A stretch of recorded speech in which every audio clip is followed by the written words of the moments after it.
What is happening out there, rotoscouts baseball fans?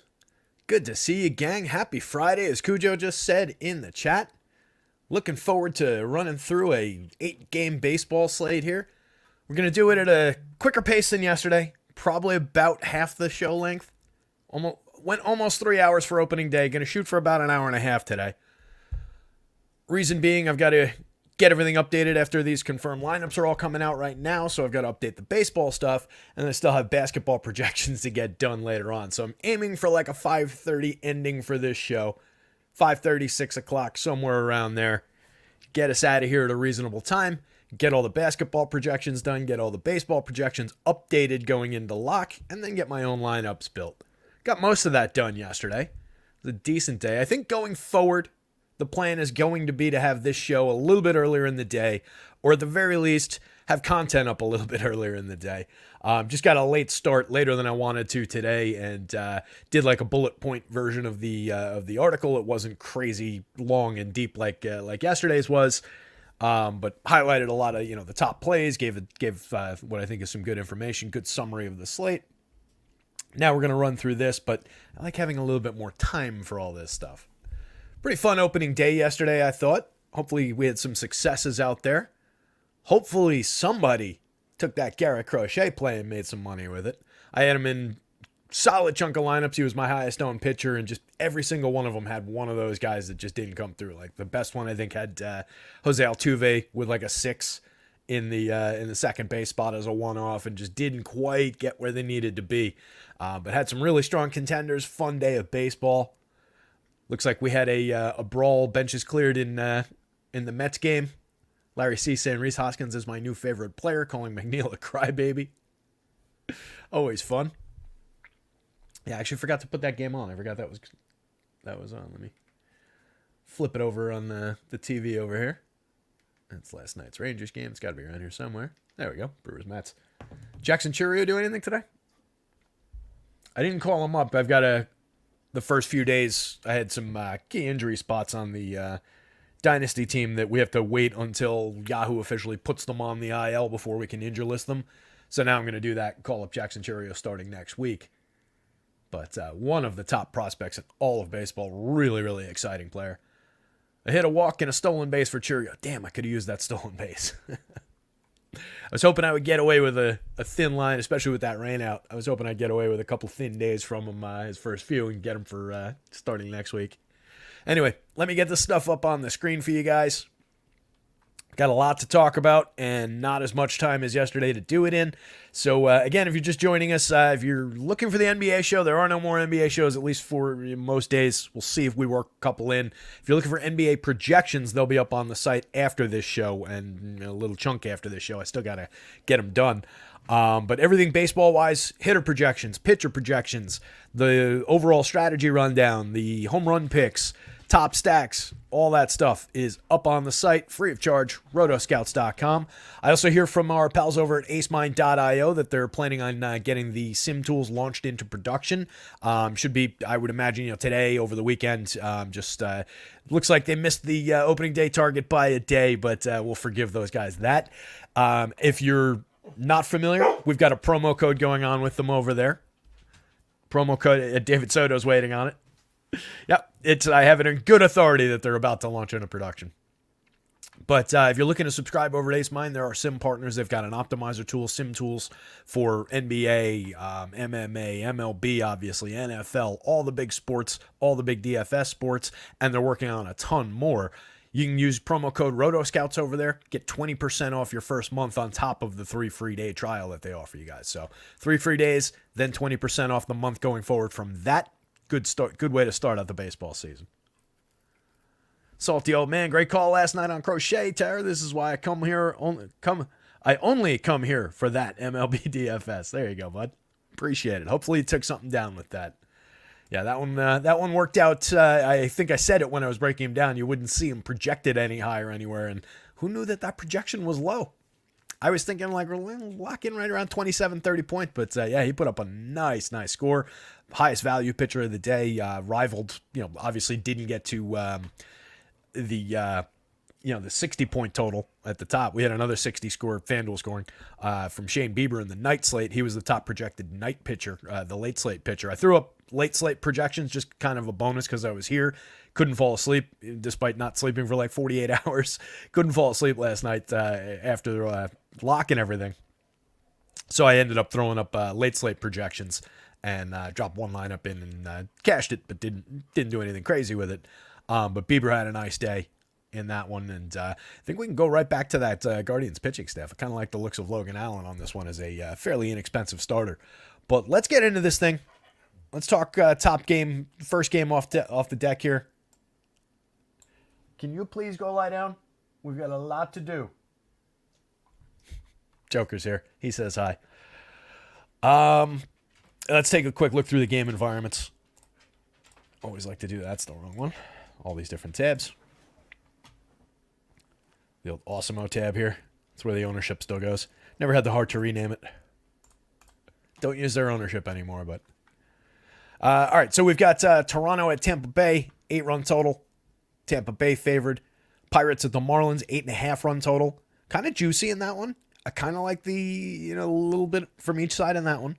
8.5-run total, the Marlins favorite at home there. And I prefer the Marlins side of that. We'll get to it.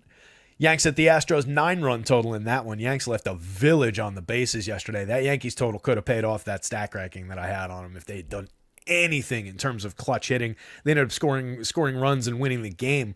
But they scored most of their runs through stupid shit. Like somebody got hit by a pitch and it came in. Rizzo got hit by a pitch and it came in. It was just, I think another run was walked in. It's just really, really weak fantasy contributions from a Yankees team that loaded the bases, I think 4 times, had multiple innings that ended with runners in scoring position, multiple double play groundouts to end innings. It was just weak coming through, but the opportunities were there for that Yankee squad. And then this Houston team lines up fairly interestingly against Carlos Rodon, who looks like a pretty interesting option himself today. So that one, there's going to be a lot of pieces coming out of that one. Astros favorite at home, 9-run total is tied for the highest on the board. Guardians at the Athletics, very low total there, just partly because of the ineptitude of the Athletics. The Guardians lineup, no great shakes for run scoring, but they're somewhat interesting going up against Oakland here, and I do like the shape of their pitcher. The Giants at the Padres, really like Kyle Harrison for the season. Lefty starter for the Giants' first full season this year. 8-run total there. Padres favored at home. Red Sox at the Mariners, just a 7-run mark in that one. That one's really interesting with that low total. I don't know. I've never been totally sold on the Pivetta thing. So I kind of like the Mariners here. Julio Rodriguez, I made him the home run pick of the day. He's up over 10 in the home run model, up over the magic number. But just a very, very low total, lowest on the board. Mariners favorite at home. Rockies at the Diamondbacks. Rockies got obliterated. I think it was 16 runs total that the Diamondbacks put up in the late game last night. Looking pretty solid to come back and put a hurting on Colorado again. Colorado going up against Merrill Kelly. I'm actually seeing some decent upside. I think this is an improved Colorado team, or at the very least, they've got a lot of young, raw talent on that team, in addition to veterans like Chris Bryant, who I maybe misguidedly still do believe has upside and comeback potential in him if he manages to stay healthy. But the Diamondbacks, the biggest favorites on the board at minus 230 in a 9-run game. Most of that weight you can see. These are the implied runs. So most of the weight you can see, 5.5 runs going toward the Diamondback side, only 3.6 going toward the Rockies side. And then the final game of the day, the Cards at the Dodgers, 8.5 run total there. Dodgers, another very strong favorite. Only the Dodgers and the Diamondbacks over 5 implied runs. You get a little bit of meat here in the mid-4s. Astros up to 4.6, but a lot of lowish totals. First couple games of the season, most teams working with their nominal number 2 starters. Pivetta is high variance, Stephen Leibowitz. I totally agree. It's just that monster spike in strikeout rate last year from a pitcher who's been, better than league average, but never great. And wasn't truly great last year outside of the Ks. So I'm skeptical about it. And I just like that Mariner squad, too. Stephen also said, when I was telling Joker to go lie, Stephen said, I thought you wanted us to lie down. Yeah, everybody on the floor. Everybody on the floor, this is a robbery. You feel that good about Rodon? Yeah, feel that good about Rodon is a very, very strong statement. He projects out fairly well. He's a very talented pitcher. He had a terrible year in his debut year in New York. He might just be one of those guys that falls apart when he comes to New York. We'll see. Hopefully the asshole fans don't boo him and get in his head. I can totally see this Astros squad, particularly with how good Jordan Alvarez and Kyle Tucker are against lefties. They were showing it during the game last night. Those two have the highest lefty slugging percentages. They're number 2 and 3 behind Barry Bonds over the last 40 years of baseball, lefty or something like that for slugging percentage. It's just absurd. They are so good. They're among the best hitters against lefties, full stop, in the entire league. So it's just completely nuts having those two. So yeah, I can totally see Rodon getting lit up, but he projects out well. So, we'll get to it. Let's start at the top here. Reduce that. Move this up. Give you guys a little bit better zoom there, I think. All right. Two good squads going at it in this one. Starting with the pitchers, Aaron Savali for only 7,200 is kind of interesting on DraftKings, especially as an SP2 if you're putting together with another, with a premium starter. At 82 on FanDuel, I think he's very, very playable. He projects out at 28.5. That's, midway up the board. Looking at him right here, I don't dislike that spot for Aaron Savali at all. I have respect for the Blue Jays. Totally capable of putting a hurting on a pitcher like Savali. What I like about him, 23% strikeout rate over the course of 122 and a third innings, 23 starts last year. But in 10 starts after coming to Tampa Bay, that went up to 29 and change percent. He had a really good run with Tampa Bay over those starts last year. Overall, 3.46 ERA, 4.10 xFIP, a very good whip. He's a decent starter who spiked to some upside last year. There are enough Ks in this. The top end of this lineup limits the Ks.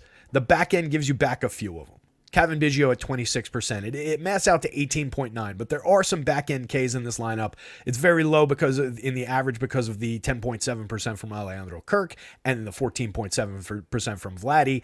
The 19 from Bichette, the 18 from Springer. Those guys can bounce, between 19s and 20s with ease. Like you see, Bo Bichette was 22.2% in 2022. So I think there are some strikeouts available here.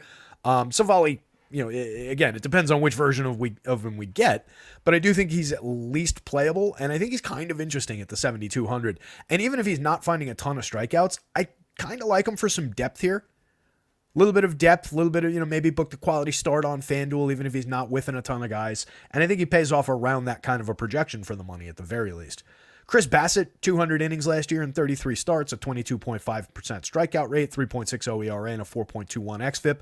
Very Chris Bassett kind of a season. One of the more reliable guys typically for depth of start, if nothing else. So I think you can get some reasonable expectation of value out of Chris Bassett in terms of pitching 6 innings, finding a couple of strikeouts along the way, maybe limiting a very good Rays team to just a handful of runs over that start. What I don't love about Bassett, the FanDuel price at 91 kind of puts him in competition with some of the top options on the board. You can see it in the conditional formatting there. And he's dips below. I think I'd rather have Logan Allen going up against a pathetic A's team. I think I'd rather have maybe gamble on Rodon for 8,000 against a very good Astros team. Merrill Kelly for 94, only 300 more to get to Merrill Kelly going up against the Rockies.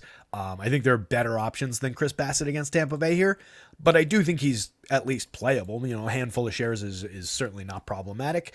At 86 on DraftKings, it's about the same. He doesn't really qualify for SP2 shares at that price. He's more SP2 than SP1 in general, so I don't love the Bassett shares, but a capable enough pitcher, and wouldn't surprise me if he had a successful day, was the 4th or 5th best starting pitcher option. Jay's lineup going up against Savali. That top end, again, across those top 4 hitters, I said it the other way around, but you can look at it this way, 17.4% average strikeout rate with tons and tons of power across those guys. Average home run total last year in a down season for several of those guys, 23, right on Justin Turner. Justin Turner, dynamite option to hit cleanup in this lineup. Just a really good bat over time. 276, 345, 455 last year. Still created runs 14% better than average. He's definitely on the back end of the career. Not hitting for as much power as he might have at one point, but still has a good power bat. Multi-position eligible for only 2,900. Helps you average down the salaries of the top 3 in the lineup here. 4,500, he's first base only. That's what sucks on DraftKings. You got Turner and Vladdy at locked into first base, so you can't roster them both on DraftKings. On DK, I would probably just replace him with Dalton Varsho. I think that's a reasonable option, or you use a 3-man if you're going with the stars. It's a little pricey as a 3-man. You don't get the opportunity to use one of these to average it down. That's why I probably would work these guys in. Maybe use Varsho and Kirk and bring it down with both those salaries. Get a catcher in there who's a okay, reasonable catcher. 250, 334, 358 last year, 96 WRC plus, 8 homers and 422 plate appearances. Year before that, Kirk hit 14 homers, so there's a little bit more pop there, 129 WRC plus. And we all know Dalton Varsho had a kind of a... He still went 2016, so it's difficult to say it was a totally lost season. He made some of it up late in the season. Struggled for a lot of his year in Toronto last year, though. Only finished at 222, 287, 391, 14% worse than average for run creation. I think there's more ability there. We saw it the year before. We saw a 10.2% barrel rate. That dropped to 7.3 last year. So if you can get back to this kind of a level, I like a little bit of additional home run upside for Varsho. So maybe since you skip Turner on DK, maybe you just add these two. Brings you to a 5-man average salary of 4,400, 4,480, call it 4,500. It's a total of 22.4 on the DraftKings slate. Versus if you just took those three, you'd be averaging 5,100 for the 3-man. And these are reasonable guys as 4th and 5th mans in a stack. Kevin Kiermaier, Isaiah Kiner-Falefa, mostly defensive-oriented type players. IKF at least gives you triple position eligibility for 2,200, but I just do not like him as a hitter. The occasional stolen base, the infrequent home run. He's just not a good bat. He's a slap hitting. He led the league in singles a year before the Yankees got him and came to New York, and fans love him because he makes contact. He's a contact hitter. That's not what we're looking for DFS on most nights. Kevin Biggio, minor upside, 9 homers, 5 steals last year. Very inconsistent. He's at least cheap, multi-position eligible on both sites. Maybe he functions as a wraparound play. Did have a 340 OBP in 338 plate appearances last year. So maybe you use him as a cheap wraparound, bring him back to the top. So you can go like Springer, Guerrero, Bo Bichette, Kevin Biggio at second, and then maybe Varsho as the 5th man in a DK stack, maybe, and that brings your salary down even further. So maybe you do something like that. Oh, Larry C, that's Aaron Hicks by far. I actually do like Aaron Hicks. I do not like IKF. I do not like Jerks and Profar.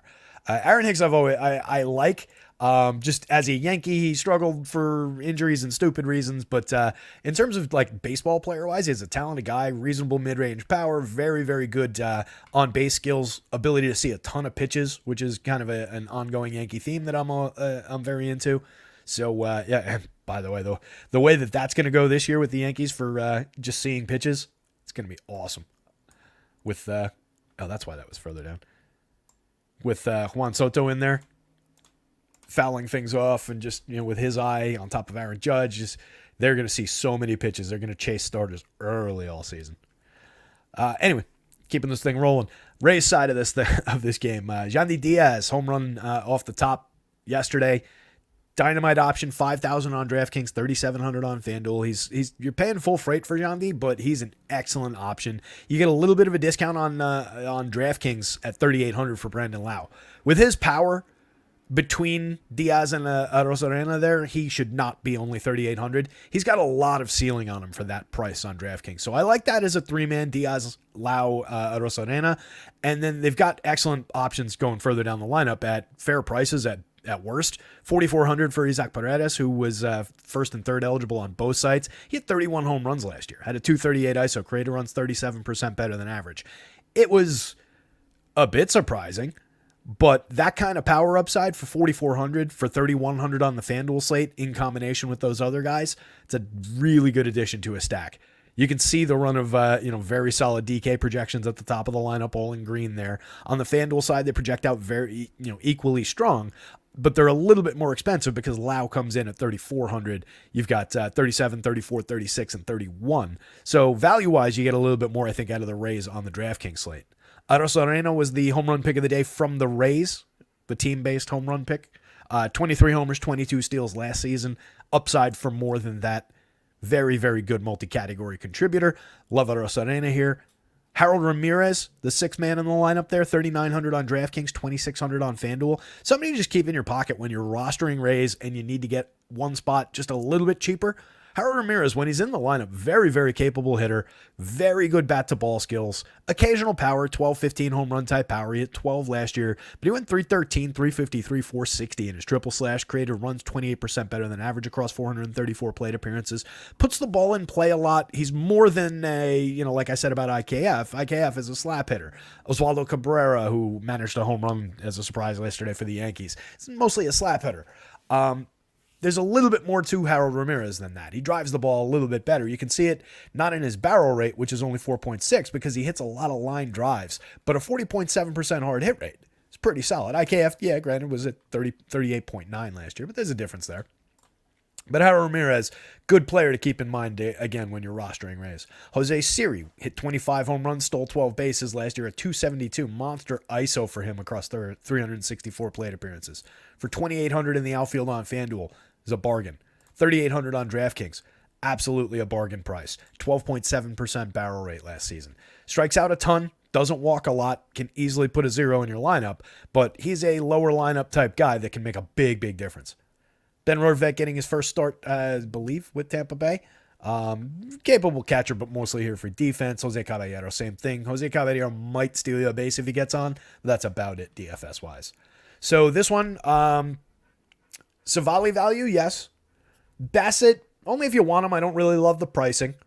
Either team, yes, but neither team priority as far as stacking. You can use both teams. If you're building out 150 lineups, you should absolutely have shares of both of these teams in there. But they're not priorities in 3 lineups. They're not priorities in small shares.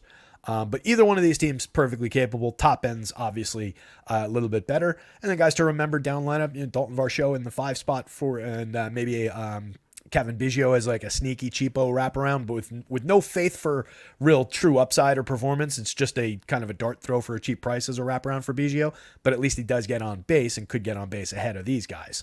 And then top end for the Rays. And then down lineup guys to remember: Harold Ramirez, Jose Siri. How's that? I think the pace on that one was a little bit quicker than I was doing for each game yesterday. I'm going to try and keep breakneck speed going. AJ Puck is only 7,000 on both sites. I love the price. I just don't know totally what the innings look like. He's been pitching in relief the last couple of years. He's been stretched out as a starter in spring training. He's one of the, I think the lower, I think there's maybe a little bit of a cap on his ceiling, but he's a very, very good pitcher, and I expect good performances from him as the season goes on. I just don't know if this is necessarily the spot. He projects out just okay for the money because there's a little bit of an innings limit, I think, in play. I'm not entirely sure. You know what? I should actually check his, see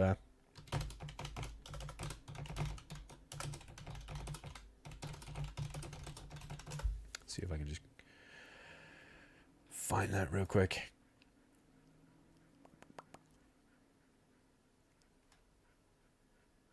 First start, that's not helpful. 3 weeks ago.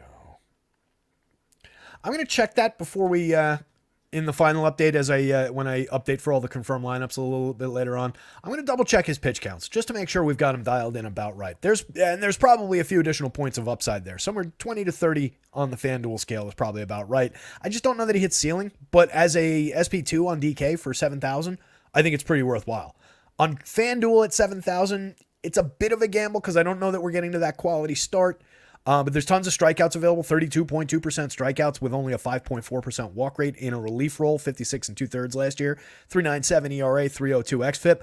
The home runs are also potentially concerning. Home runs, again, as we've said all through yesterday, a little bit wonky. 4.13% home run rate allowed last year on an 8.1% barrel rate, but the hard hits, the exit velocity were totally fine. The launch angle is up a little bit, but not tragic. Same higher barrel rate the year before, lower average launch angle, higher hard hit rate, lower average exit velo, yielded a 2.49% home run rate. There's a lot of happenstance between those two, especially when we're talking about less than 100 innings pitched. That was also a relief year, 66 1/3. He struck out 27%, walked more, similar ERA and xFIP marks.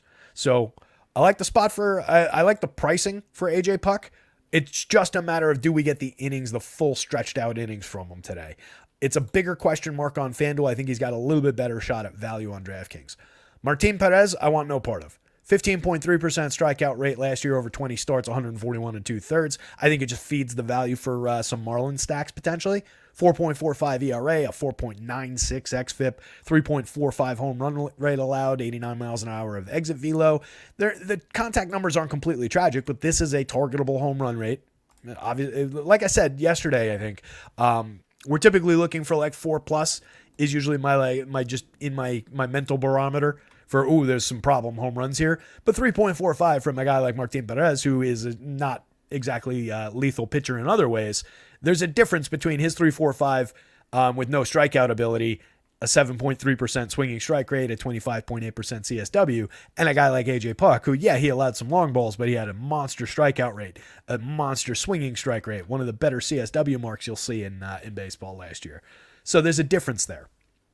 Year before, Martin Perez was a little bit better, 20% strikeout rate, 19.1 the year before that, but the home runs were a problem this year, but not this year. So again, remember, home runs, very, very wonky.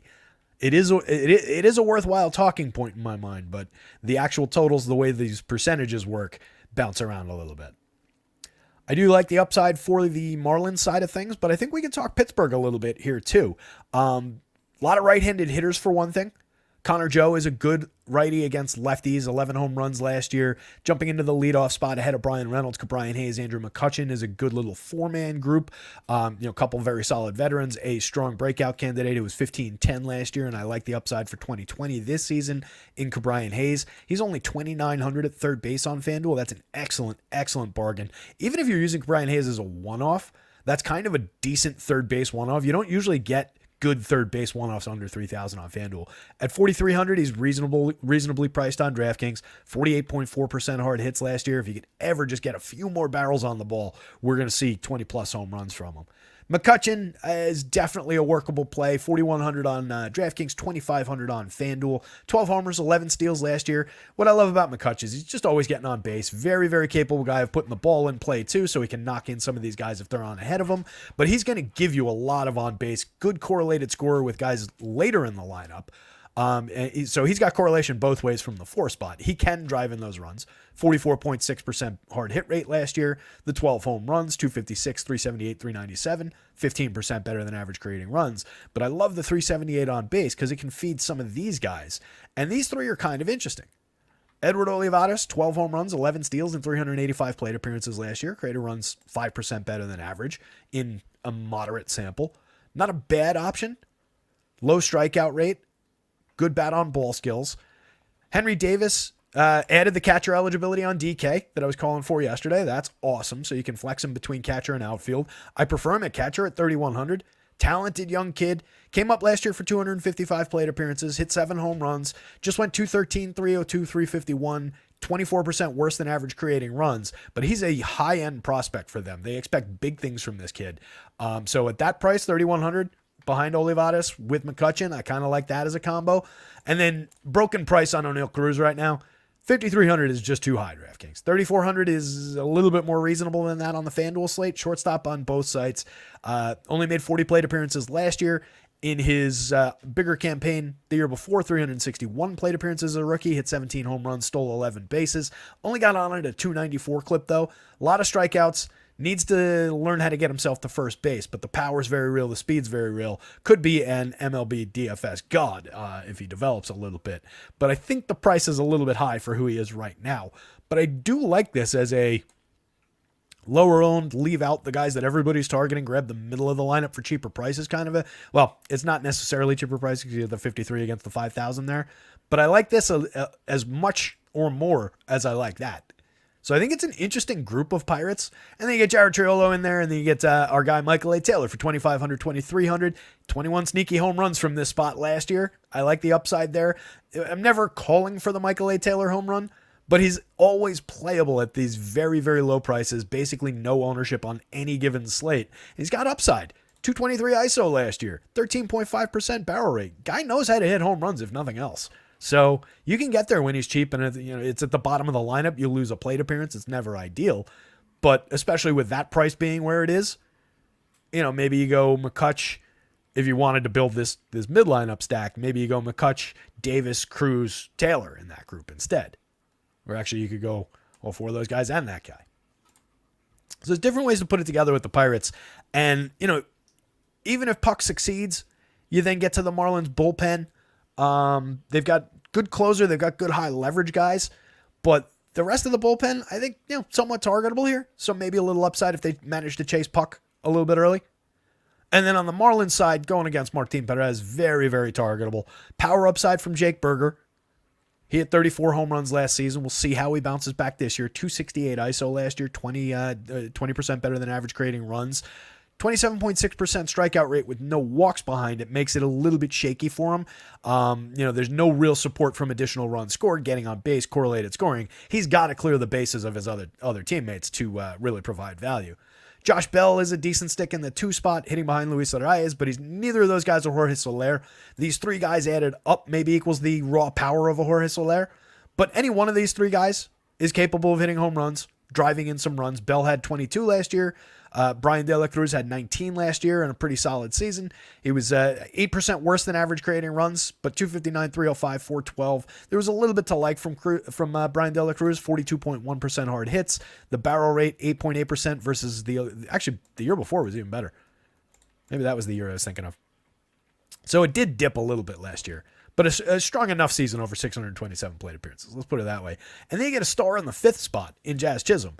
He's at 5,100. It's a little high. It's certainly higher relatively than the FanDuel slate, where he's 33.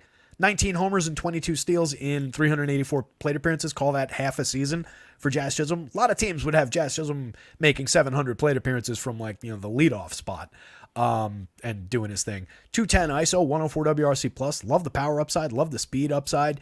Going up against Martin Perez, right-handed hitter. Lot of potential there. 12.2% barrel, 41.6% hard hit for him last year. Timmy Anderson contributed a little bit yesterday. 3,900 on DraftKings at shortstop, 2,500 on FanDuel. Is a cheap veteran option. He had an abysmal season last year. We talked about it yesterday. I've talked about it at length last year. I'll talk about it all season because he's still on the dynasty team. 13 stolen bases, 1 home run last year, but off to a decent start. Had an okay spring after he, in the few games that he played after he spent most of the offseason waiting to find a place to work.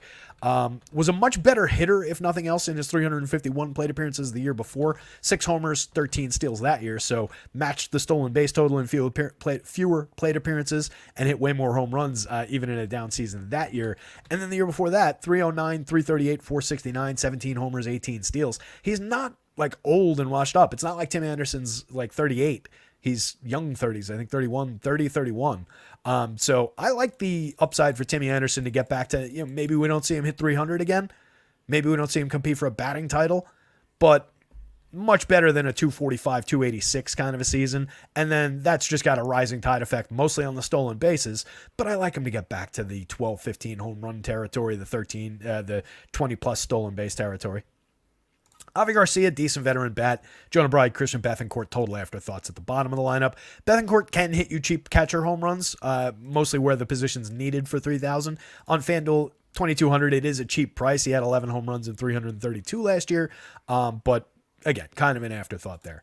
So, AJ Puck, little shaky FanDuel. I think you can get there as a SP2 at 7,000 on DraftKings a little bit more comfortably, but playable on both sites for sure with monster upside. Pirates bats, little bit of a yes. Not crazy enthusiastic, but definitely playable. Probably not all that popular. Fairly affordable outside of you've got 2 star prices and then a lot of very affordable prices on the Pirates to work with. Let's put it that way. Better against lefties, so there's a little bit of upside there. And then I really like the Marlins side of this one going up against Martin Perez. Easy to get to. They're affordable enough. You've got cheap prices through the top end. You've got very cheap guys at the bottom end. So they help you also if you're using the Marlins, let's say, as your secondary stack. They help you pay for a team like the Dodgers, who are at the top of the board today, a team like the Yanks or whoever you're looking for. Game 3, Yankees and the Astros. 4:34. We're making okay time. Let's see if the Yanks lineup is confirmed. Astros is confirmed. Yanks lineup not confirmed yet.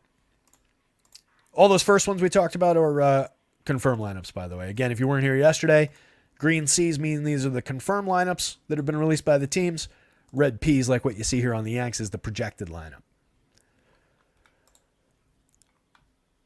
So, couple of pitchers who struggled through last season after dynamite years in years past. Let's scroll over a little bit and we'll take a look at that. Starting with Rodon. Obviously, for one, didn't pitch that much last year. 14 starts, 64 and a third, problematic. When he did pitch, he wasn't very good at all. Really, really shaky, never truly worked his way back from injury. It was not the Carlos Rodon that I know is in there.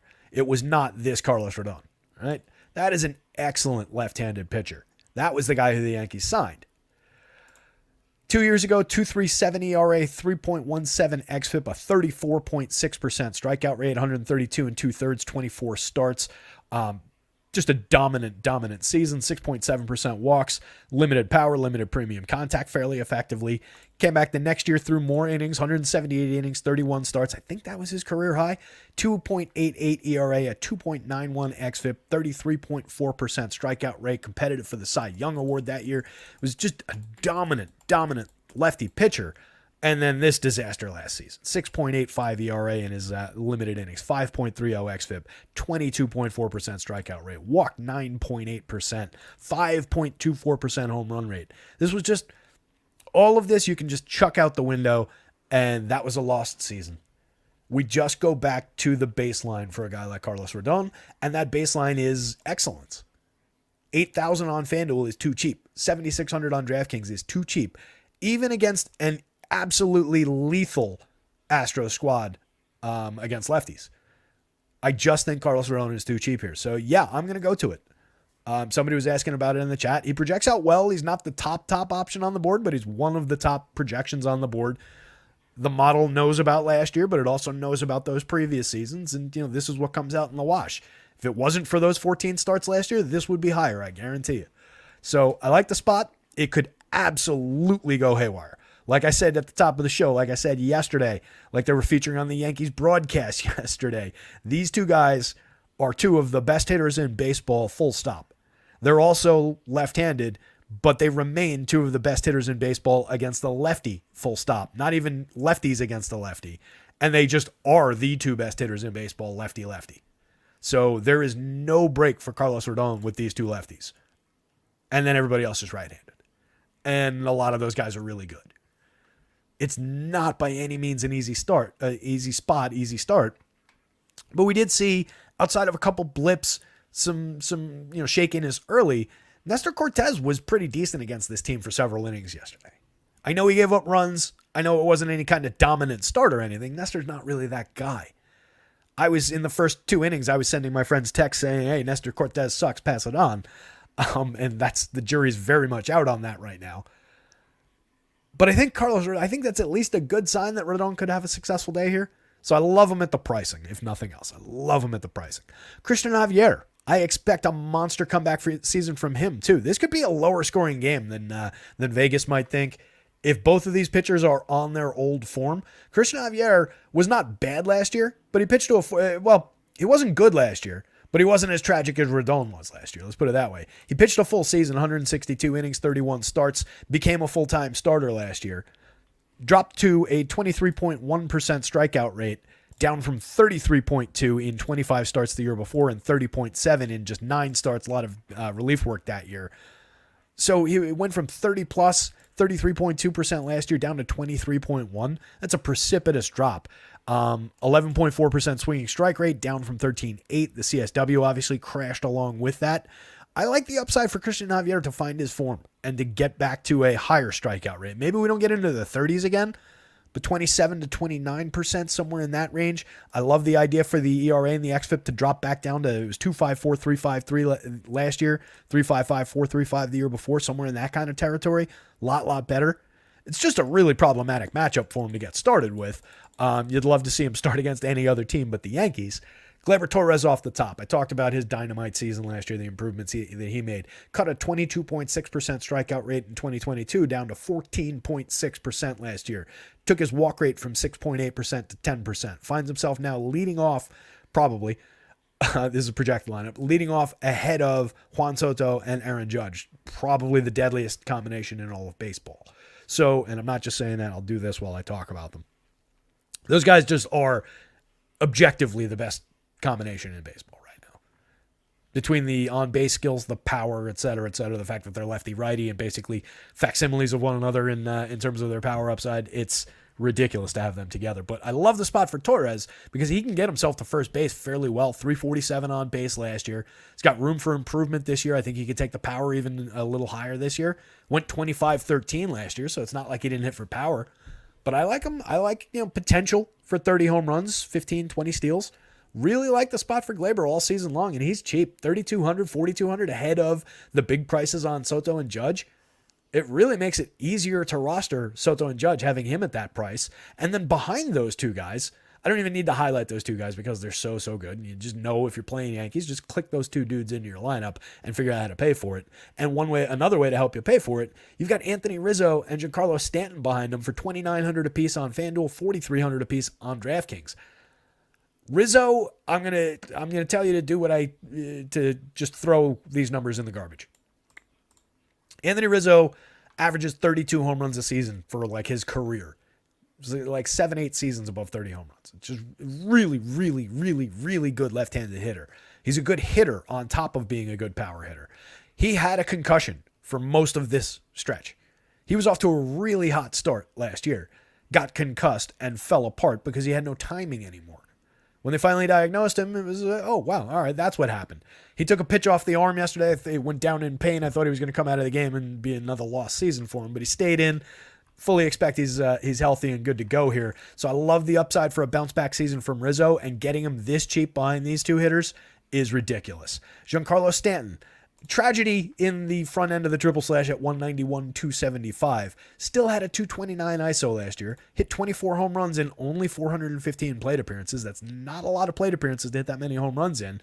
Still had tremendous contact. It was down from the season before. He was at 19.2% barrels, 52.1% hard hits the season before. Dipped to 15.7 and 48%. But these are still fairly elite marks. He had a very good spring. When he's healthy, there is tremendous upside at these prices for Giancarlo Stanton, if nothing else.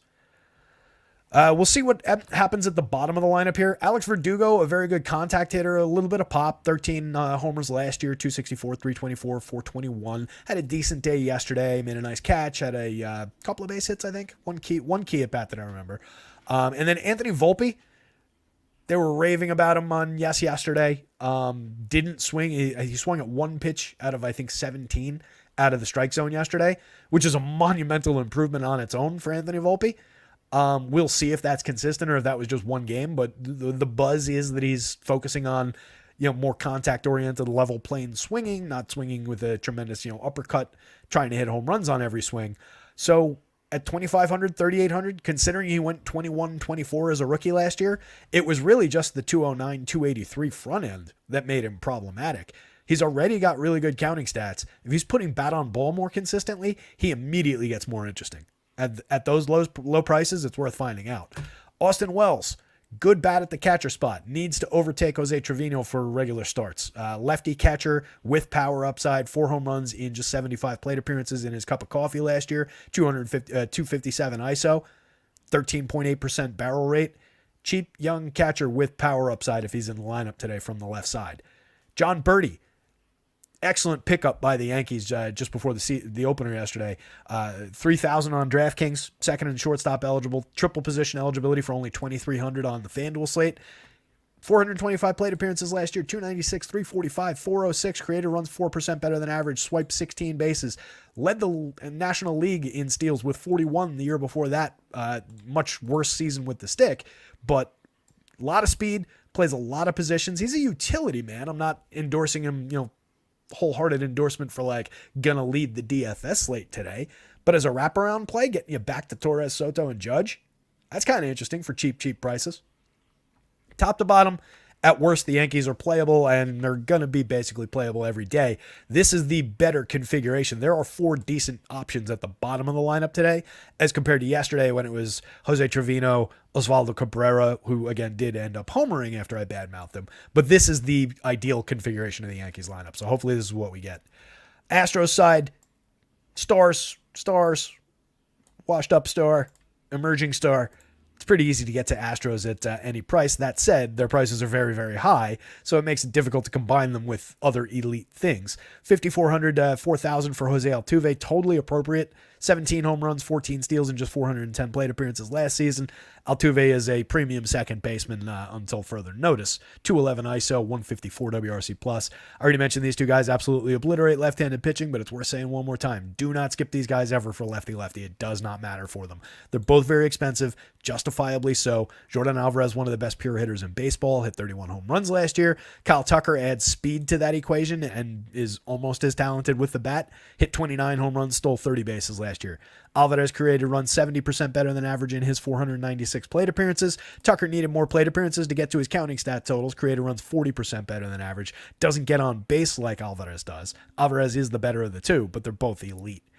Alex Bregman, solid right-handed hitter still. Throw him up against the lefty. He could clear the bases of these guys. Dynamite fourth man in if you can manage to afford it. On FanDuel, it's a lot easier to get to because he's 3,300. Between him and Kyle Tucker at 37, that averages that four-man down to a still expensive $3,800 per, but at least it helps lower the pricing on these guys a little bit. You don't get quite as big an advantage. Takes it down to $5,400 as a four-man average on DK. If you work in Abreu or McCormick, you can make that $5,100. So it's not really discounted on DK like it is on FanDuel. You can make this stack a little bit cheaper by including some of these guys. Abreu, tragic season for most of last year and the second half of the year before that, but bounced back late down the stretch last year. As I was reminded yesterday, also had a monster playoffs. So maybe he's back a little bit anyway. 18 home runs was the ending total last season, but you can see the lack of quality in the 14% worse than average, 237, 296 on the front end of the triple slash. Not Jose Abreu of old. Chas McCormick, emerging star, 22 home runs, 19 steals. Maybe he never becomes, Kyle Tucker, but a very good, at least upper mid-range player for 4,200, 3,000 against the lefty. You can definitely sign me up for some Chas McCormick shares in the Astros stacks. Jainer Diaz is way too cheap where you need to play catchers. Somebody to keep in mind, especially if you're rostering Astros. Maybe you go like one. It's difficult with these three. Let's see if we can do it. 1, 2, 3, and then we'll go Abreu and 2,900 for Jainer. Gets you down to 4,700 and uses your catcher spot.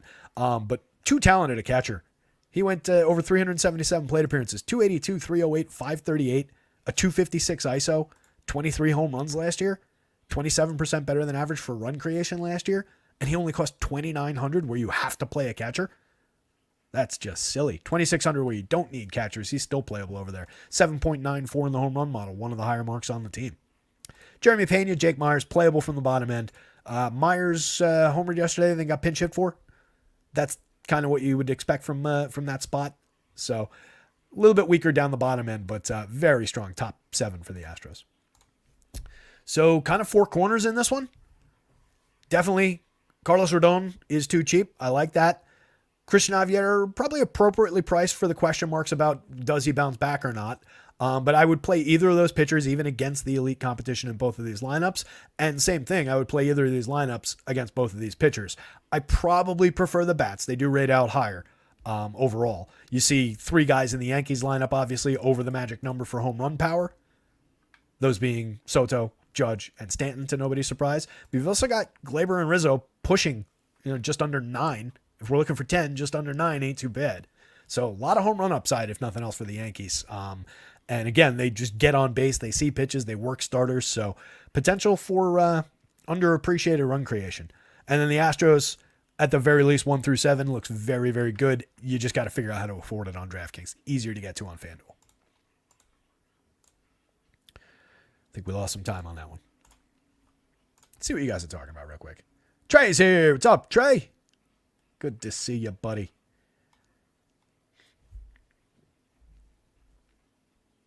Lone Wolf saying Javier not as good as with lefties. Yeah, and Soto could definitely give him headaches with that. Terry doesn't love him some Yankees much.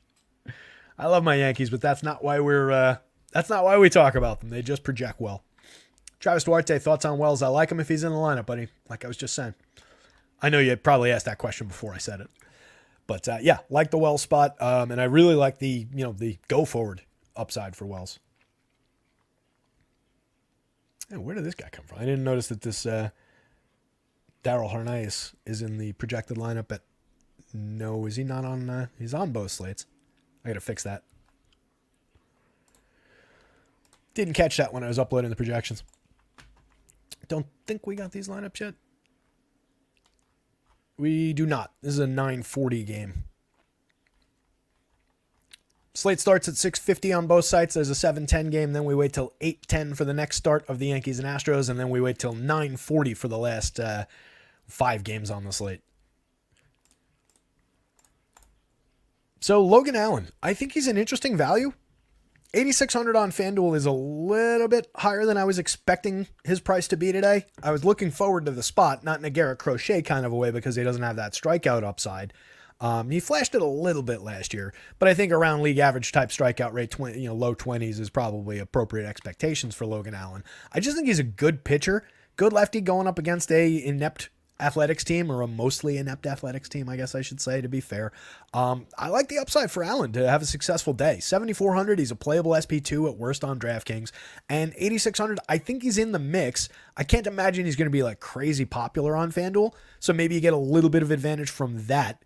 I just wish he was like 8,000. Like, it's difficult to endorse Logan Allen for 86 when Carlos Rodon out projects him for 8,000 outside of just the matchup. But I do like Logan Allen. He's on the Dynasty team. He's in the lineup getting this start today for this week. 125 and a third last year, 22.2% strikeout rate, 4.29 xFIP, a 3.81 ERA. Had a very good run down the stretch. I think it was like last 12 starts or whatever it is. Had a very solid, runs allowed type of a stretch, ERA, xFIP, whatever you want to measure by. 1.40 WHIP is a little problematic. He walks a few too many when he's bad. But you're going up against a fairly free swinging A's team here without a ton of talent.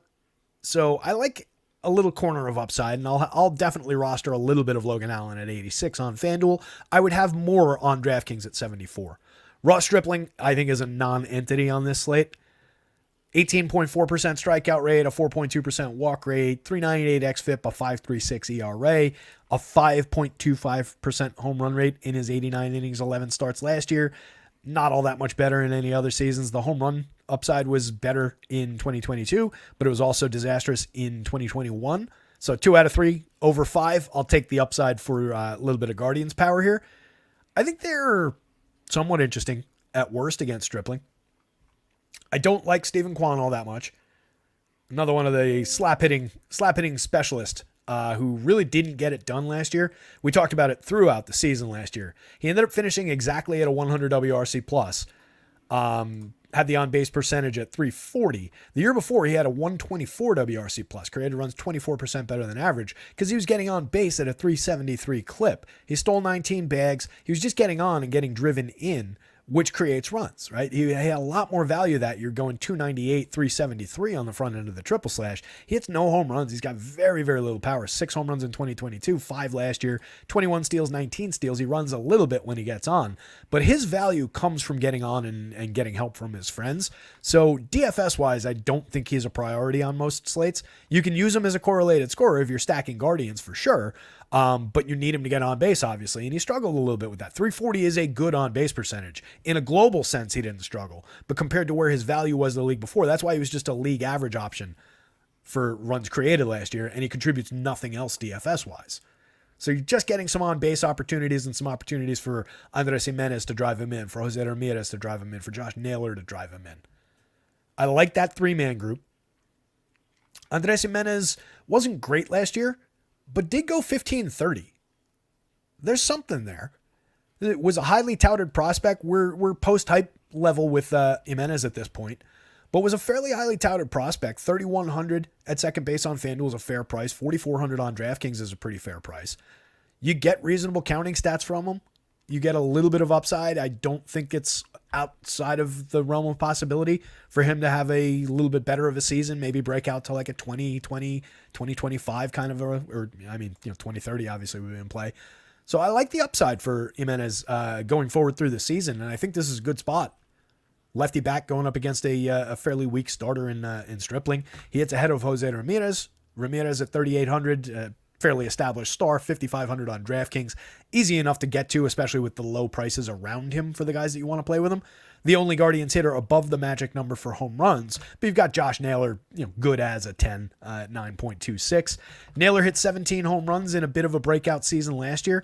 Went 308, 354, 489. Had a very, very nice year. And I think there is a little bit more power upside. 40.9% hard hit rate, but he was 42.5% the year before that. The barrel rates were fairly consistent.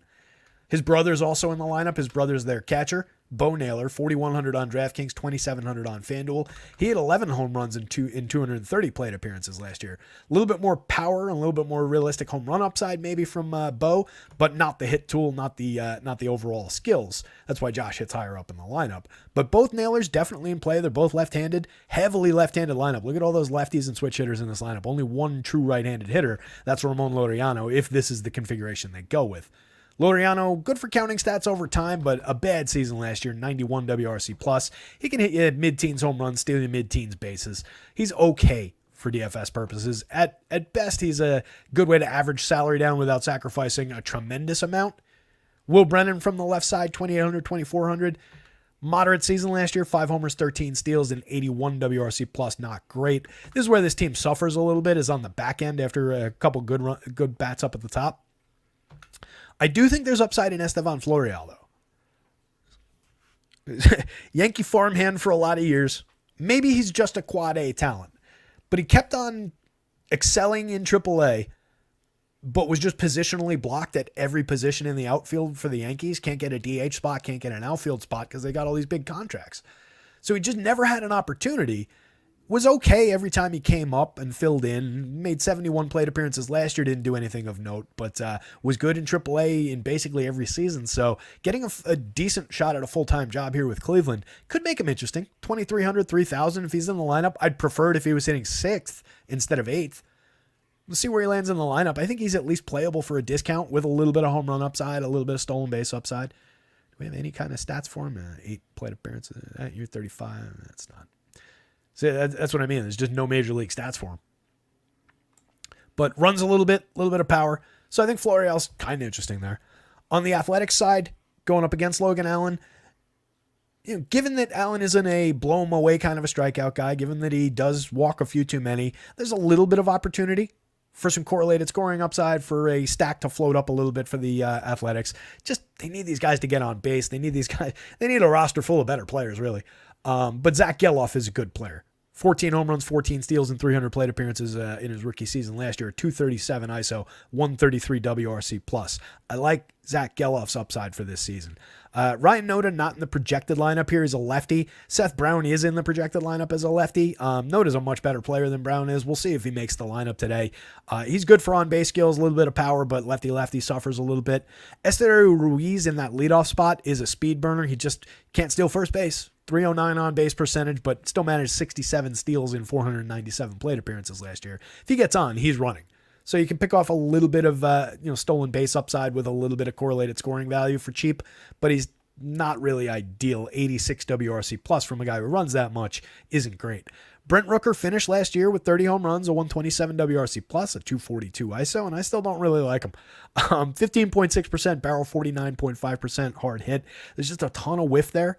Ton of swing and miss, not even just in the strikeout sense, 32.7% strikeout rate, but just a lot of swing and miss, which can potentially quickly diminish the good that we saw from Brent Rooker last year. Let's put it that way. Was a 246, 329, 488 hitter overall, but I can't take away what he did last year. So he's at least in play. He's also the only Athletic with above the magic number mark in the home run model. 11.14 puts him in contention, one of the better home run options for the day. Brent Rooker's right here. We've got 11 total guys over the magic number if all these guys play today, and Brent Rooker's one of them. He's the 7th ranked home run option on the day. So there is upside for Rooker, as much as I don't necessarily like him. J.D. Davis hits the ball very, very hard. 2 years ago, 16.2% barrel, 55.6% hard hit in a fairly small sample. Ended up making 546 plate appearances, hit 18 home runs last year. Just a 165 ISO, just a 104 WRC+. Plus. Dropped to a 9.5% barrel rate, 44.4% hard hits. Still a respectable right-handed hitter. This was okay. And if he goes anywhere near that kind of level again, we could see a big home run bump from J.D. Davis. So kind of a guy to keep in mind, but Oakland not all that friendly to home run hitters anyway. Shea Langoliers, a little bit of sneaky catcher power. You can see it in the premium contact profile. For only $3,100, not a bad right-handed option for a little sneaky catcher home run. I kind of like it better as a one-off than, going to athletic stacks just so you can get to Shea Langoliers. And then if you're looking at him from that perspective, why not just go to Jainer Diaz for cheaper? So it kind of, the way it's priced out doesn't really work, but I do think there's a little bit of home run upside. 22 homers last year at 208 ISO. Everything else about him sucks.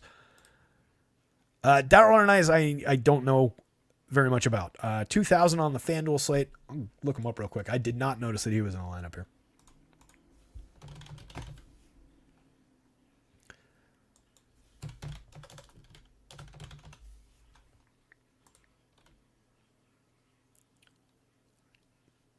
One R.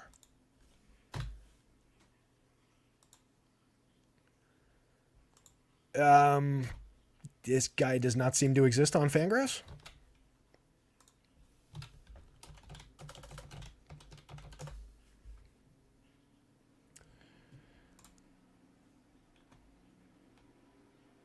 $22.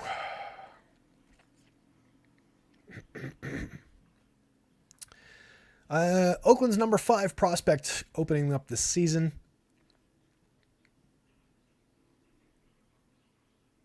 Just looking for anything with his stats last year. There we go. All right. AA in Midland last year. AAA went up to AAA in July. Across the two levels, 321, 386, 456 with 32 doubles, just 9 home runs, 71 RBIs in his first season with the Oakland organization per MLB.com. So seems like a hit tool oriented kind of a player with, maybe emergent power as he becomes a full major leaguer over the next couple of years, but I don't love the home run upside in this spot, just going off of that. And then Vegas, I believe, plays in that circuit of, Coors Fieldy kind of teams in the PCL. So probably not a killer for today at 2,400, 2,000. If you're stacking A's, maybe you can throw him into a lineup or two. I'll get him projected at the very least. Abraham Toro, moderate play for 2,700, 2,200. He's very, very cheap. There is a little bit of multi-category ability there. Just made 21 plate appearances last year. Hit 10 home runs the year before, stole 2 bags, 11 homers, 6 stolen bases, all limited sample size, but limited options. Seth Brown, lefty, I don't love. I do like him against righties where he'll hit higher up in the lineup. And then Nick Allen is an afterthought at the bottom of the lineup. So Logan Allen, yes, more enthusiastic at a lower price. Ross Stripling, firm no. Guardians against Ross Stripling, yes, I think you can definitely get there. I wouldn't call them a top priority stack, but they're in the mix for like a good mid stack, a good secondary stack to pair with a more expensive team. And then A's, maybe a couple cheap stacks if you're building out 150. Not a priority team. I prefer Logan Allen. I like Logan Allen to beat this team today. 503. Legalized, got to rewind and watch from the beginning. What's up, buddy? Good to see you here. Fanatics here, jumping in late. Lone Wolf likes Verdugo as a sneaky play. I don't dislike that call. Reasonable stick, if nothing else. I mean, a moderate power kind of an option. Get a lefty bat in there. I don't dislike it. If he happened to jump the lineup one day, Glaber not playing, and they pop him into the leadoff spot or something along those lines, makes him a little bit more appealing. But especially if it's that better configuration of the Yankees bottom end, yeah, I don't dislike that. Kyle Harrison, referred to him off the top of the slate. Premium top pitching prospect in baseball. Came up for a cup of coffee, 34 2/3 and 7 starts at the end of last year. 23.8% strikeout rate in that sample, just a 4.15 ERA, 5.02 xFIP, 115 whip is very, very good. A lot of very good signs. Did struggle with a few home runs allowed, 5.44% home run rate, but we'll forgive that in a small sample. Harrison is a premium top-end guy, dominated in the minors, probably the best left-handed pitching prospect in baseball. I'll put the left-handed in there as an asterisk, just in case there's somebody I'm not thinking of. Like if you want to consider him and Bobby Miller in the same prospect class, then that's a little bit arguable. Bobby Miller pitching today too for the Dodgers, another potentially dominant young pitcher. We saw more of Bobby Miller last year, though, so we know him a little bit better. But I like the spot for Harrison at price. 7,600 on FanDuel is very, very workable given a competitive projection. 7,800 on DraftKings definitely puts him in play for shares in either spot. Probably better as an SP2 option. The guy on the other side of this game, Joe Musgrove, we just saw Yu Darvish come out and have a decent start against this team. Talked about all their strikeouts yesterday. There's a lot of strikeouts on deck with this Giants team. They've got power for sure, especially adding Jorge Soler and Matt Chapman to this team. They've got some pop in that lineup. They've got some reasonably good hit tool guys in that lineup, but there are a ton of strikeouts. So I like the upside for Joey Musgrove. I really do.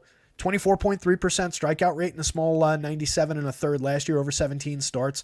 Only walk 5.3%, 3.05 ERA, 3.70 xFIP, a 1.14 WHIP. Doesn't get killed for power. The year before that, 24.9% strikeout rate, and then the year before that, a 27.1% strikeout rate, and just consistently low walk rates, consistently good runs numbers. So I like Joe Musgrove. I'm a fan of him as a. Nobody seems to really love rostering Joe Musgrove for whatever reason, and I think you can get him at too low ownership in a lot of spots. Kind of wish that led to cheaper prices, but he leads the board at 36 FanDuel points. He's in the mix in DraftKings projections as well, 9,000, 9,200. Looks like another good option against this Giants team. So I like the Musgrove shares. I will definitely have some. Probably have more Harrison just because of where he's priced.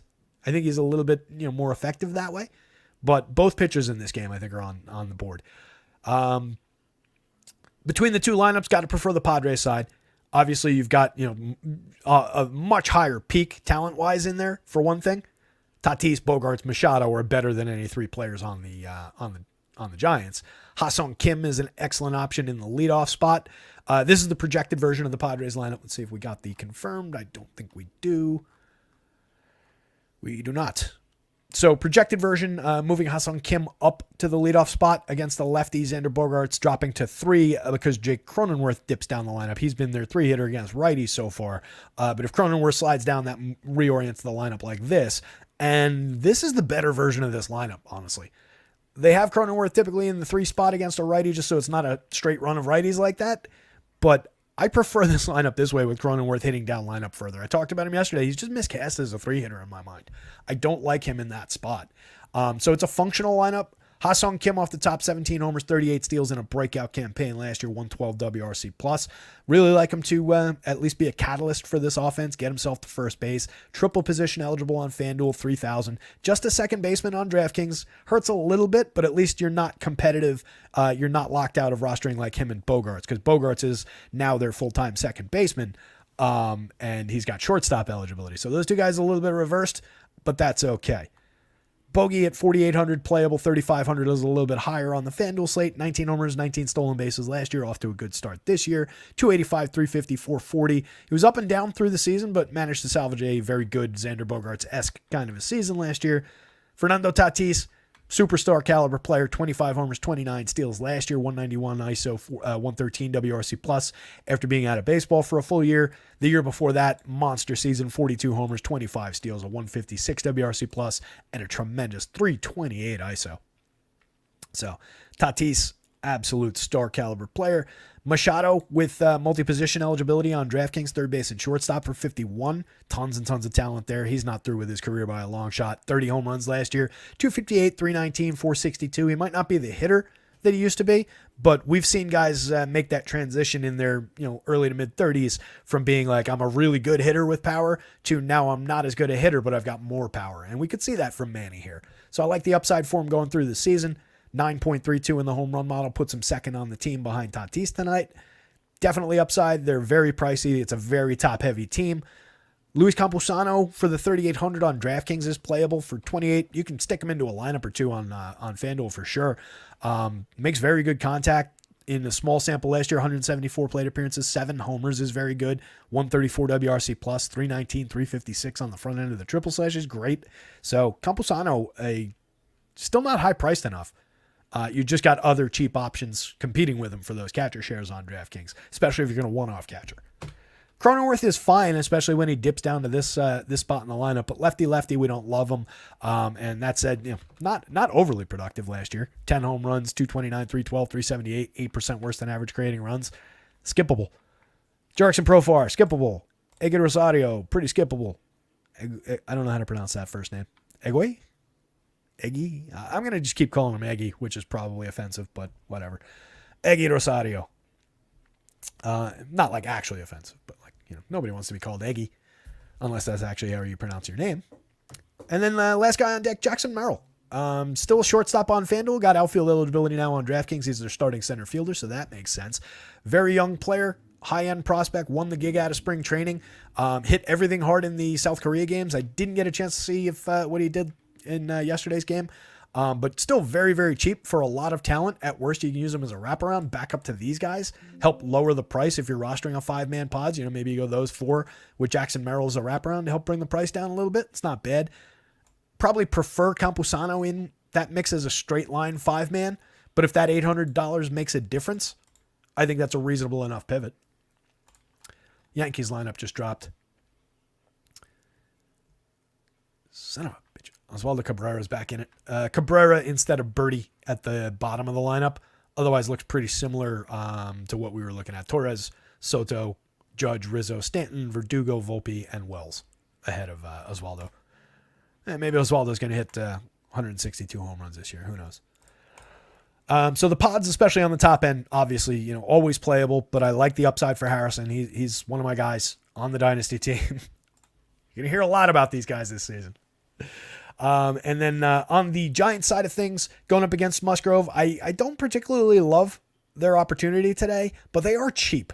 So if you're just looking for a discounted secondary stack, grab Jorge Soler with Jung-Hoo Lee and hope that they replicate the Arias and Soler combo from last year where Jung-Hoo Lee's using his hit tool, getting on base a little bit ahead of Soler, and then Soler's got those moonshots to drive him in.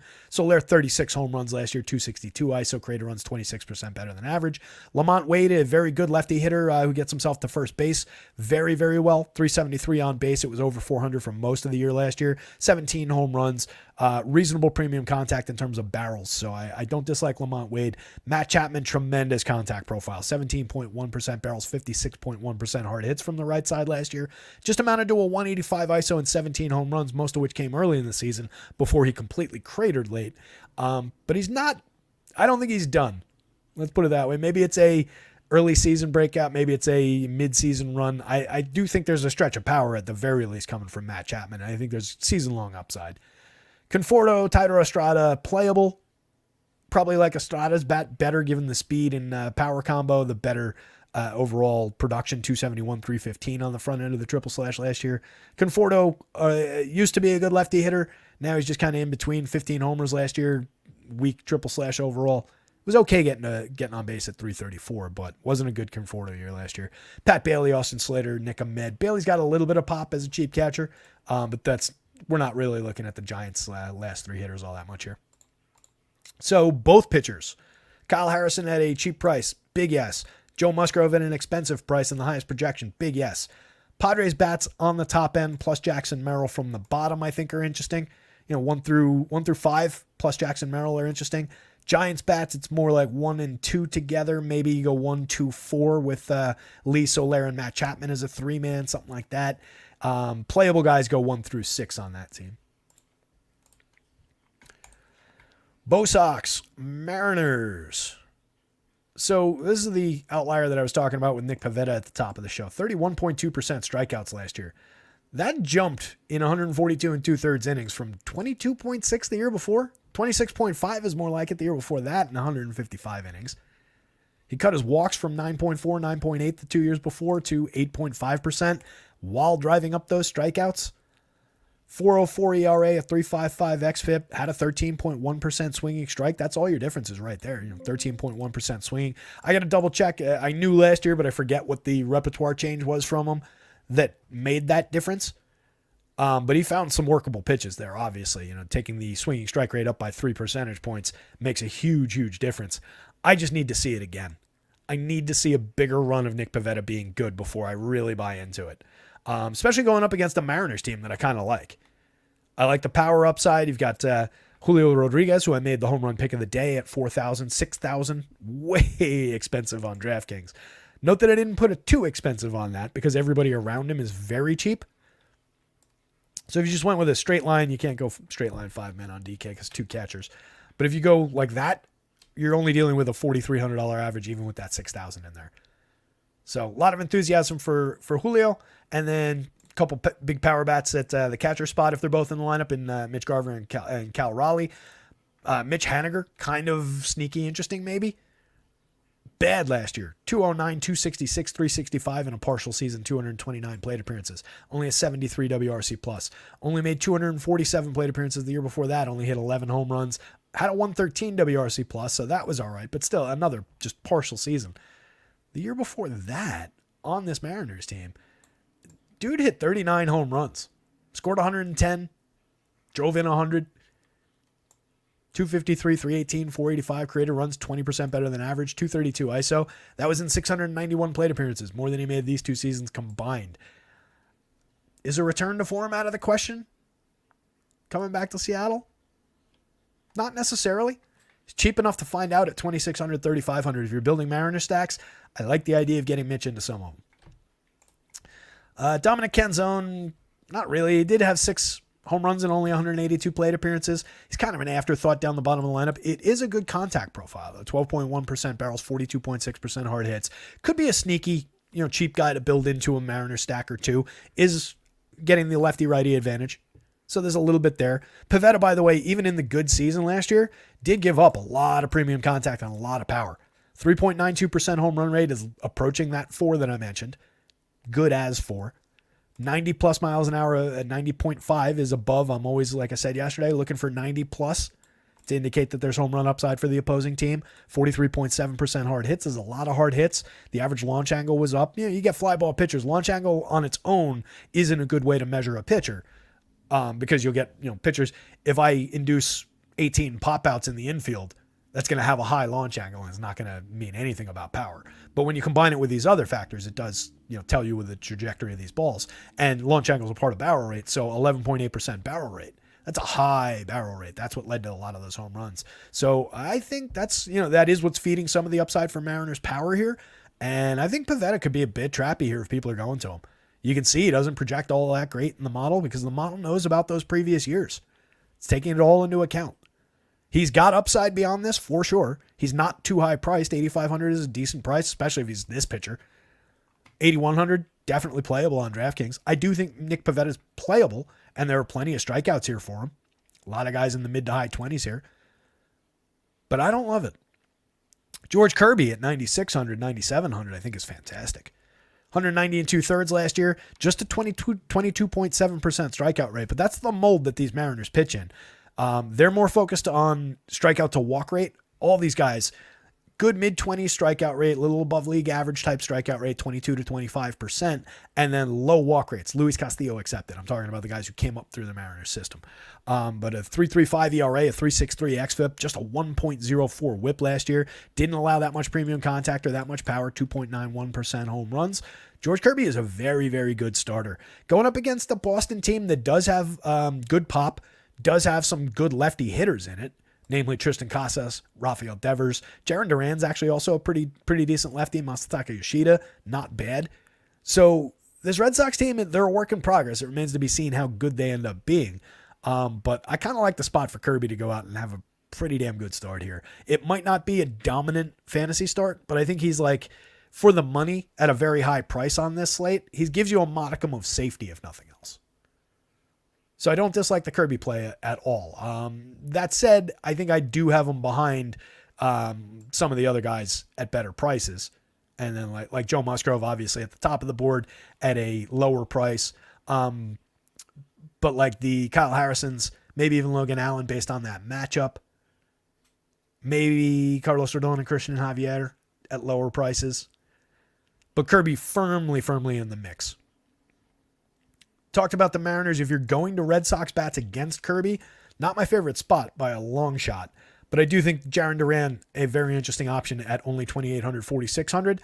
Hit 8 home runs, stole 24 bases in 362. If he's leading off ahead of Rafi Devers, Trevor Story, Tristan Casas, and Tyler O'Neill, that's a very good spot for a kid who gets on base at a decent clip. 346 last year, created runs 20% better than average.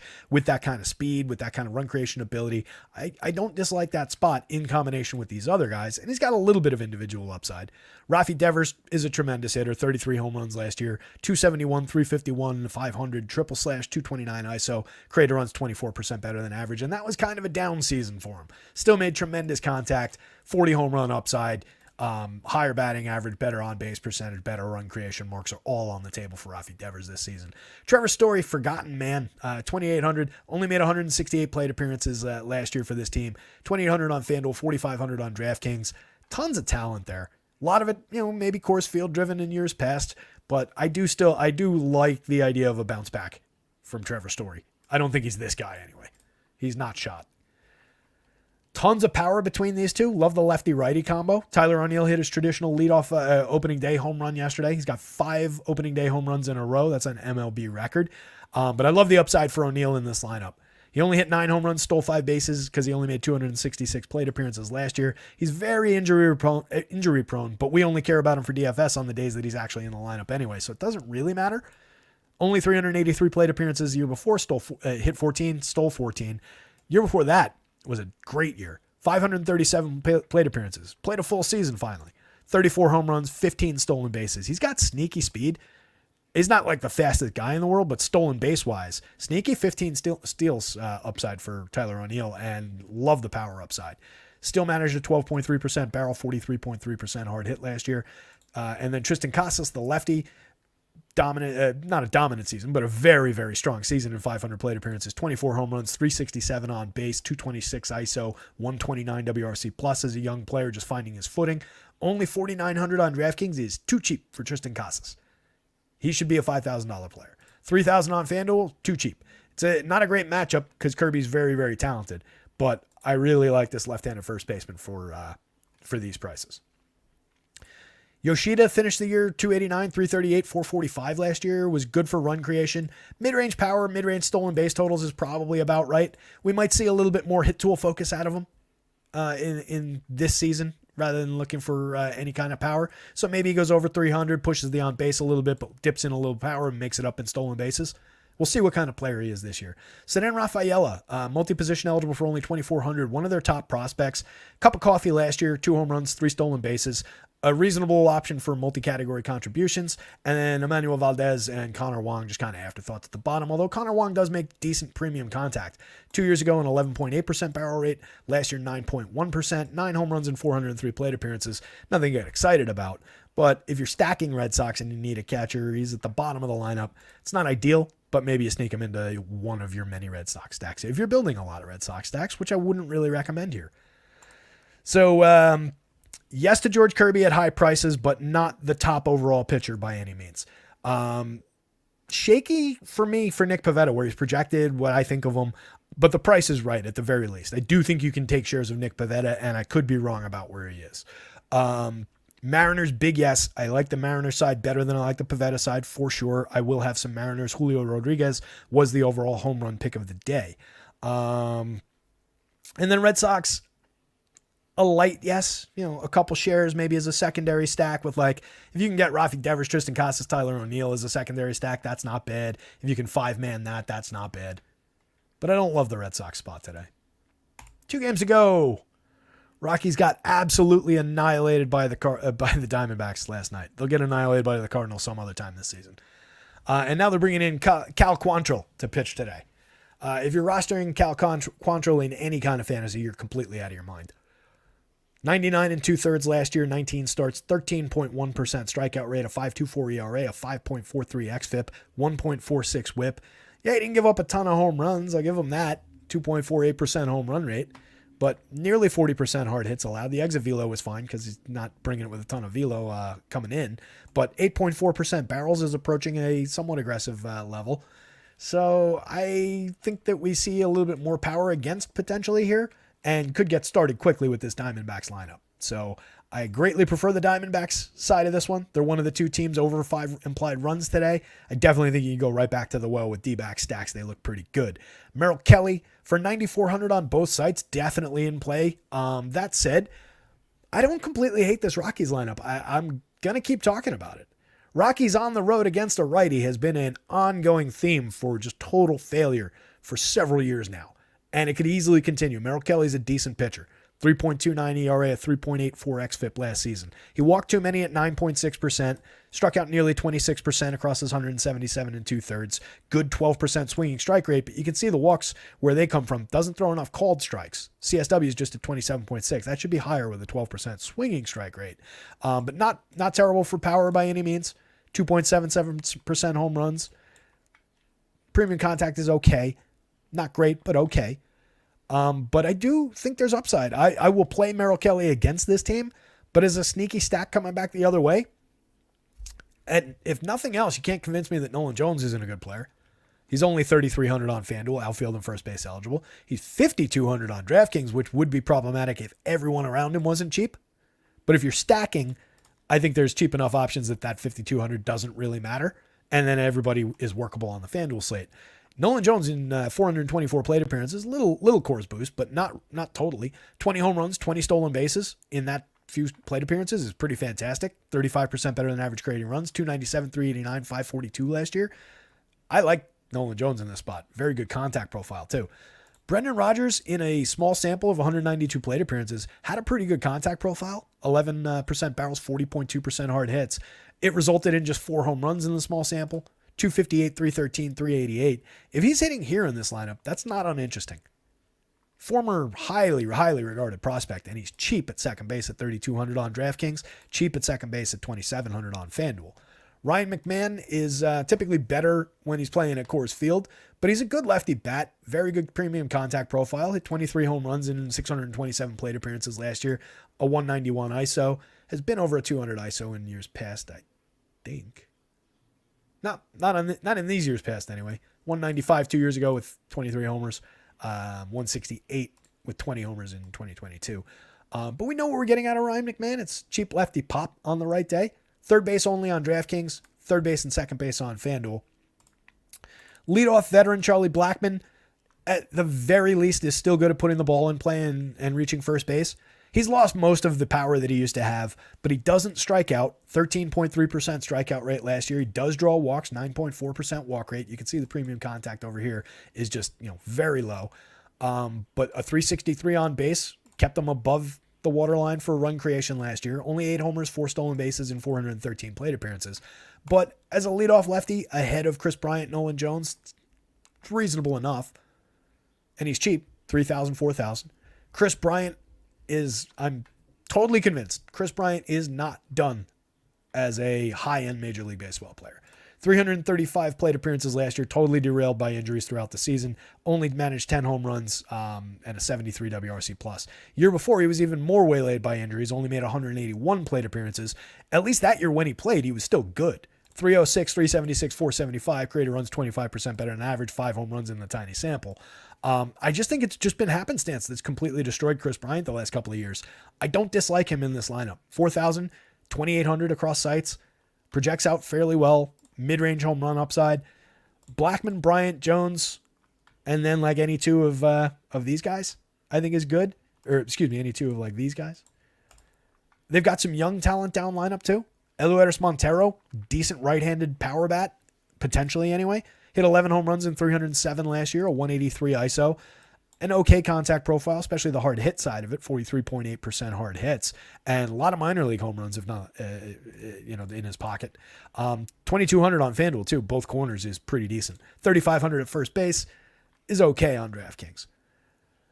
Ezequiel Tovar was a popular prospect coming into the year last year. Didn't have a strong season, but didn't end up with a total disaster. He pulled it together a little bit later. 15 home runs, 11 steals total. Was still 30% below average creating runs. Only got on at a 287 clip, which doesn't work for his speed. But 15-15, 20-20 kind of upside, and any given slate DFS upside as a cheap shortstop. It's not bad if you're stacking this team. Not necessarily got to go out of your way for. Not necessarily the compelling reason to roster Rockies, but if you're going down that lineup and you've got limited capital, you can grab Ezekiel Tovar there. Brenton Doyle, 10 home runs, 22 stolen bases. Ignore everything else about his stat line from last year. Just focus on the counting stats for cheap prices if you're going to Rockies. Another guy, though, not the reason to go to Rockies. But I do think unpopular, cheap, with some talent, some established talent that needs to find its way back. A young up-and-comer who's working on becoming an established, very good player. A couple of guys who, maybe don't get the love that they should, and then a couple of interesting young names. Like, the Rockies aren't completely uninteresting here. I could see them putting up a competitive game and losing a high-scoring game to this team. That said, again, Merrill Kelly, one of the top projections on the board. He's just expensive. So, easy trajectory for Merrill Kelly to dominate this team. That's the most likely outcome. But we're not looking necessarily for the most likely outcome, and I do think there's a little bit of sneaky talent. Diamondback side, they're going to just absolutely crush Cal Quantrill. Corbin Carroll's a superstar. Ketel Marte is a very good player, 25 home runs last year at 209 ISO.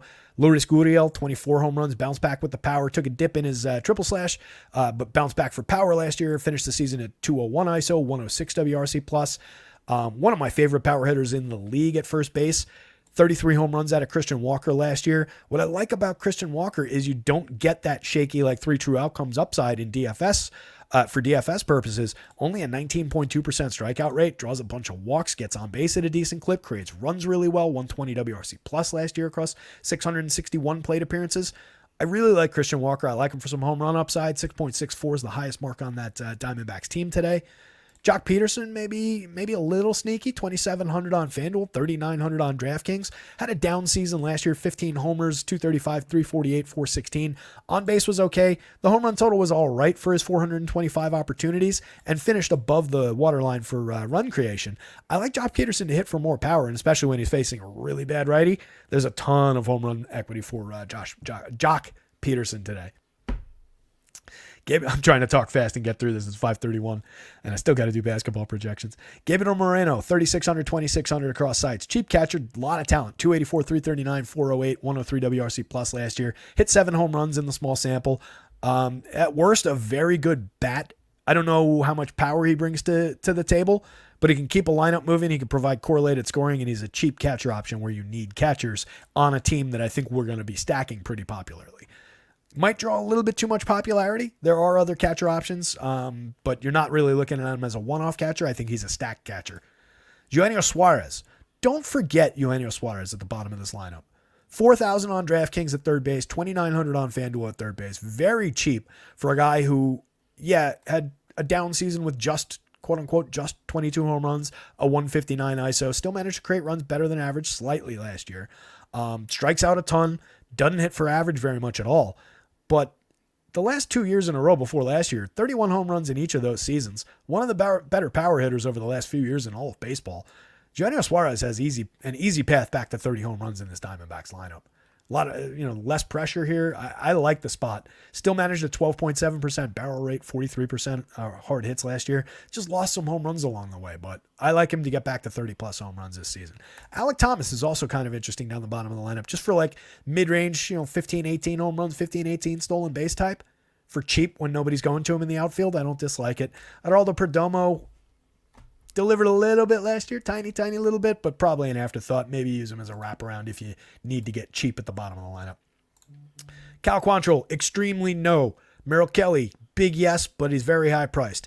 Diamondbacks, huge yes. Big enthusiastic yes as one of the high-end stacks of the day.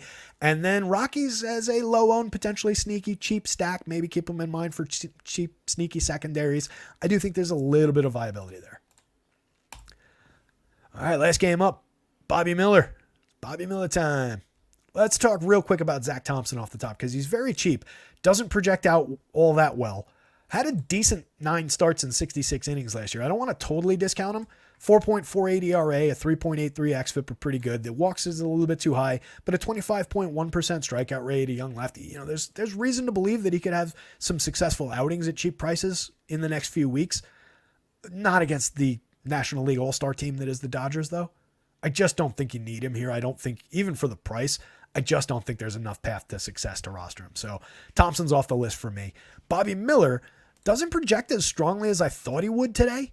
$8,900 on FanDuel, $9,000 on DraftKings. I think he's more playable than maybe the projection looks like. I could see him landing here, though, especially if he's limited for innings. And the Cardinals are not a bad team by a long stretch of the imagination. A lot of good hitters in that Cards lineup. That said, Miller has absolutely filthy stuff. Kid is going to be really, really good. We saw him for 22 starts last year, 124 and a third, 3.76 ERA, matching 3.75 xFIP, a very good whip, induced an 11.3% swinging strike rate as a rookie. That's very, very good. Didn't lead to a tremendous strikeout rate, 23.6%, but that's an effective, good strikeout rate, and I think there's a path to more. It's just there are a lot of good guys for avoiding strikeouts in this Cards lineup, and then the guys who do strike out hit home runs. So given that he's full, roughly full priced, not projecting great, I don't have Miller at the top of my list today. I got some of those other guys that we've talked about a little higher than him. I would have shares of them across 150 lineups for sure. I think the talent is extreme. Just not the best matchup in the world for him. Would it surprise me if he went out and put up the highest score on the slate? Absolutely not. That would not be a surprise to see him win the slate in terms of pitchers. But where he stands value-wise right now, I'm not really totally sold on him in this spot at these prices. Fire away with the Dodgers. The first three players in the batting order are absolute lock-in any given slate superstars in basically any matchup. If we get them against Spencer Strider, we'll talk. Outside of that, you can play them against basically anybody. They're just ridiculous. They're very, very expensive, but if you can figure out how to pay for it without a crochet type option on the slate today, one, more power to you. Two, you'll probably win the slate. And three, that's a killer combination that you should definitely look to get to every time you can. Will Smith, probably too cheap at $4,500 on DraftKings, but somebody's got to be affordable to play alongside those guys. So I think that's why he actually comes at a bit of a discount. Catcher who makes 554 plate appearances, hit 19 home runs last year, 119 WRC plus. Excellent bat, doesn't strike out at all, draws a ton of walks. Not a lot of strikeouts in the top end of this Dodgers lineup, but we pick up a bunch on the bottom end. Might help float Zach Thompson for a few strikeouts, but I just don't. I think he gets beat up here. And then you've got good home run upside from a lot of these guys down the bottom of the lineup. Chris Taylor against the lefty definitely is interesting for 2,600 with triple position eligibility on the FanDuel slate. You've got, in addition to Mookie, you've got Taylor and maybe Enrique Hernandez also with triple position eligibility. Both of those guys for cheap. Taylor, the better of the two bats in that scenario, but Enrique Hernandez, no slouch, 11 home runs last year. He's all right as a utility man, last man in a lineup for cheap. If you're trying to figure out a way to roster Dodgers, at the very least, if he's hitting ninth, he wraps around to the top. Lefty for James Outman. I would have to look at the splits. I don't know him off the top of my head, but again, 23 home runs, 16 stolen bases in 567 last year. I really like the upside for 25 home runs and 20 stolen bases at a minimum this year. Not at a minimum in a realistic sense, but you know what I mean.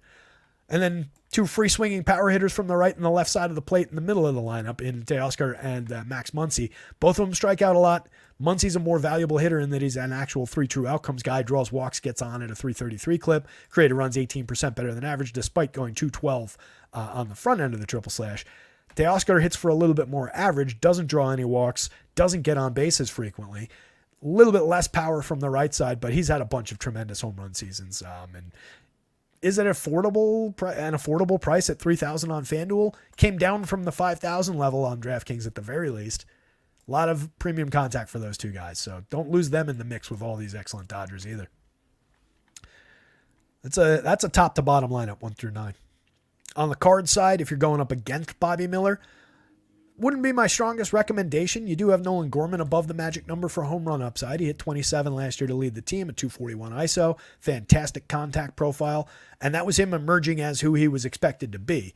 You get a lot of strikeouts. You do get some walks. You do get a reasonable on base and run creation level. But we're looking for home run power out of Nolan Gorman. He's very affordable, 4,300 at second on DraftKings.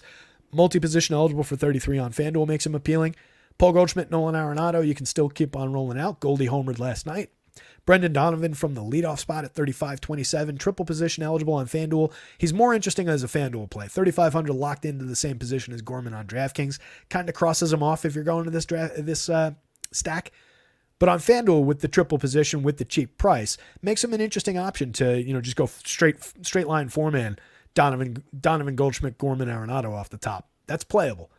Down lineup from those guys, Wilson Contreras is a very good everyday catcher with a reasonably good contact profile. Hit 20 home runs last year, 203 ISO, created runs 27% better than average. He only costs 4,000 where catchers are mandatory. 7.88 in the home run model is nothing to shrug your shoulders at. He's only 2,600 on FanDuel where you don't actually need catchers. I do think he's a playable fifth man if you're building FanDuel stacks and you want to pivot away from an Arenado or something like that for the price savings. Alec Burleson is cheap if nothing else. Wasn't all that productive last year. 11% worse than average creating runs. Jordan Walker, 4,200, 2,700, especially on FanDuel, comes at a discount for a guy who hit 16 home runs last year in just 465 opportunities. 276, 342, 445. Underrated player who went from being a highly touted prospect, hot commodity in drafts last season for season long, struggled and got sent back down the first couple of weeks of last year, and immediately started hitting again in the minors, came back up, had a nice finish to his season, and nobody talks about him anymore. It's kind of amazing. He's very cheap. He's underappreciated. Victor Scott's on the DraftKings slate today. He's the dead min on both sites. I believe he stole a base last night. Stole 90 plus across 2 levels of the minor leagues last year. Speed burner in the Estrella Ruiz kind of a sense. Needs to get to first base to find any kind of value and then needs help from his friends. But if he gets to first once, he might steal you 2 bases. So a little bit of sneaky value at the dead min for Victor Scott. Mason Wynn, kind of an afterthought from the bottom of the lineup. So Dodgers, a enthusiastic, yes, top-ranked team of the day. Just good luck affording them. Bobby Miller, I definitely think can succeed. I'll just have a little bit less because of where he lands against other options on this slate and how he projects. But I do think there's a very high ceiling for Bobby Miller, even in this start. It's just not the ideal spot to roster him, I don't think. I do think he's going to be a little bit more popular than warranted, but could easily win the slate at pitcher. And then cards bats against that, especially if they're going to be unpopular, they're affordable, so I'll at least consider them. Larry C. Terry, I think we need a PTI lock on the side for games so you're not going crazy running projections. What do you mean? I don't know what you mean.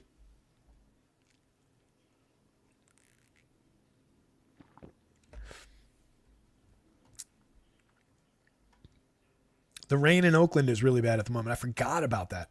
Oh, PTI clock. I was like, what does he mean by lock? Yeah, clock. If I had a little timer to keep myself on pace for a team by team, I think that would be helpful. Yeah, I know those last few weren't the confirmed lineups as they were coming out, guys. I